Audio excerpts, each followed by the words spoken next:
माह रमजान में जहां बहुत से कारोबार में इजाफा होता है, वहीं फेनिया फरोख्त करने वाले अफराद का रोजगार भी बढ़ जाता है। यकम रमजान से लेके चांद रात तक हमारा काम बेहतरीन से बेहतरीन होता है और ताज़ा और फ्रेश पियोनी साहिवाल में नहीं बल्कि साहिवाल से बाहर भी जाती है। रहमतों और बरकतों के बाबरकत महीने रमजान मुबारक में रोजेदार सहरी व अफ्तार के लिए ग़िज़ाइयत से भरपूर खुराक का एहतमाम करते हैं। बिलखसूस सहरी में ऐसी ग़िज़ा खाने को तरजीह दी जाती है जो मैदे को बोझल ना करे, तक़वियत भी फराहम करे। इन्हीं में से एक फेनिया है जिसकी बगैर सहरी को अधूरा तस्वुर किया जाता है।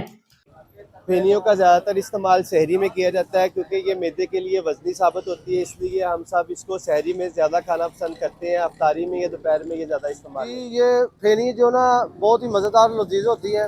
हम ज़्यादा इसे सहरी में यूज़ करते हैं। रोज़ा समझ ले रखने में बहुत ही मज़ा आता है। फेनिया माह रमजान की सहरी में खाया जाने वाला वो पकवान है जिसकी तैयारी इस बाबरकत महीने से कबल शुरू हो जाती है और चांद रात तक इसका इस्तेमाल जारी रहता है। फेनिया देर से हजम होती हैं और ये मैदे में देर तक ठहरी रहती हैं।